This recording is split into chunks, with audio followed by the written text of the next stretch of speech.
Algumas coisas precisam de um manual, um pequeno livro ou folheto que ensina como devem ser usadas, mas ferramentas ou objetos verdadeiramente úteis e que resolvem nossos problemas normalmente não precisam de um. Quando algo é tão complicado a ponto de precisar de um manual, e principalmente se esse manual é tão complicado a ponto de começar com uma explicação sobre ele mesmo, você pode começar a ficar preocupado. Este vídeo explica a internet das coisas e foi feito pelo Nick BR. Hoje você não precisa mais de um manual para usar a internet em seu tablet, smartphone ou computador, certo? Mas não foi sempre assim. A internet nasceu da ARPANET, uma rede experimental financiada pelos militares dos Estados Unidos. Ela nasceu interligando grandes universidades e centros de pesquisa. Era literalmente uma rede que interligava computadores de médio e grande porte, permitindo que os pesquisadores em cada universidade compartilhassem a capacidade de processamento dos seus equipamentos. Com o tempo, mais e mais redes foram se interligando até chegarmos à grande rede mundial que temos atualmente. Várias aplicações interessantes, usadas principalmente para facilitar de alguma forma a interação entre pessoas,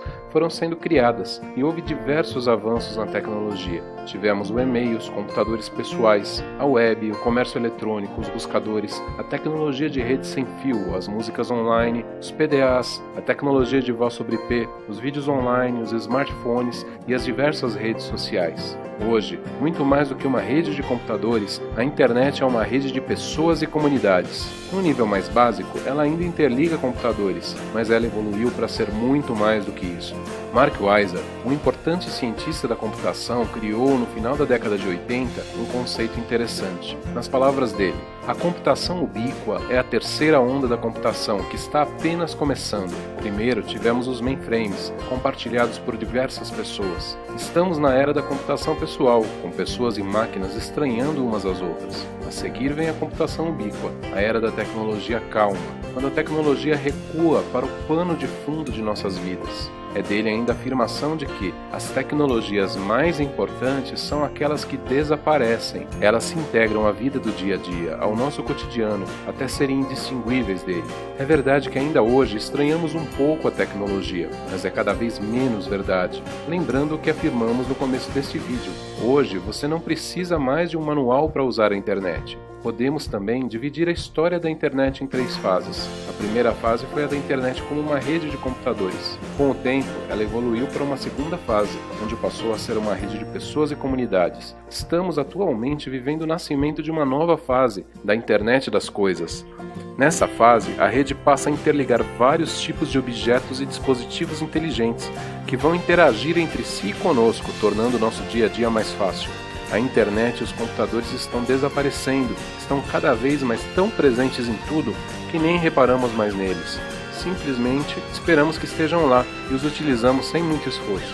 O físico e escritor contemporâneo Michio Kaku afirma que em cerca de um século, talvez nós possamos ser como os deuses da mitologia. Computadores silenciosamente lendo nossos pensamentos serão capazes de realizar nossos desejos. Nós poderemos mover objetos apenas com a força da mente. Com o poder da nanotecnologia, poderemos pegar um objeto e transformá-lo em alguma coisa diferente. Embora coisas assim possam parecer inimaginavelmente avançadas, as sementes dessas tecnologias estão sendo plantadas nesse momento. É a ciência moderna e a tecnologia, e não mágicas encantos, que nos darão esse tipo de poder. Atualmente, já é possível, por exemplo, automatizar toda a sua casa e controlá-la por um tablet. Eventualmente você nem precisa controlar as coisas. Os objetos podem simplesmente reagir à sua presença. Cidades podem espalhar sensores para monitorar a temperatura, a velocidade do vento, umidade e qualidade do ar. E esses podem ajudar na previsão do tempo, por exemplo. Um automóvel pode comunicar-se com outros diretamente, avisando-os de um engarrafamento, ou mesmo de uma freada brusca ou acidente. Você pode usar objetos, como relógios ou roupas, para monitorar constantemente seu pulso ou outras medidas do seu estado de saúde e avisar seu médico automaticamente em caso de problemas. Sua geladeira pode fazer sozinho o pedido dos produtos que estão para acabar. Há realmente tantas possibilidades diferentes que é difícil escolher quais enumerar como exemplos.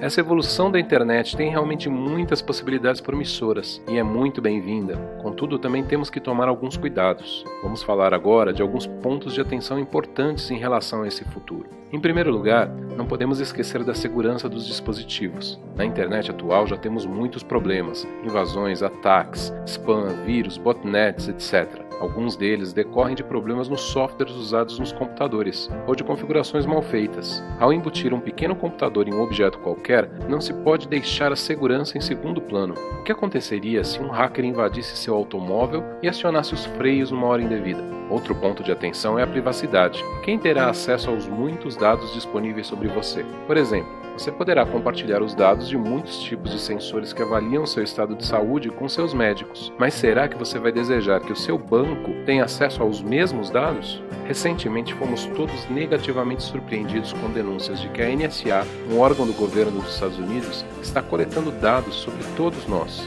Certamente não queremos que o futuro nos lembre do filme 1984 de George Orwell, onde o ditador, chamado de Big Brother ou Grande Irmão, vigiava e controlava tudo e todos. A discussão sobre os limites da privacidade na internet já é atualmente uma pauta importante, e sua importância só tende a aumentar.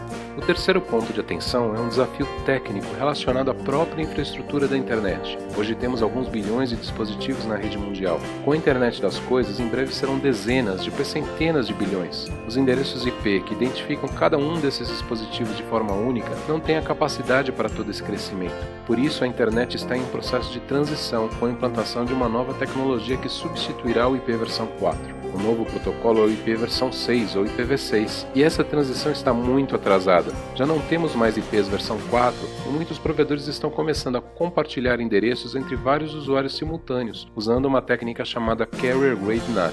Isso pode, no extremo, levar ao fim da internet como a conhecemos. A implantação do IPv6 é necessária para a continuidade da internet e para sua evolução. Bem, é isso. Fique atento à implantação do IPv6, exigindo que equipamentos e serviços sejam compatíveis. Fique atento também às questões de privacidade e segurança na rede. E aproveite o futuro em que a tecnologia é sua amiga. Esperamos você no canal do NICBR no YouTube, NICBR Vídeos, com mais vídeos sobre internet e redes.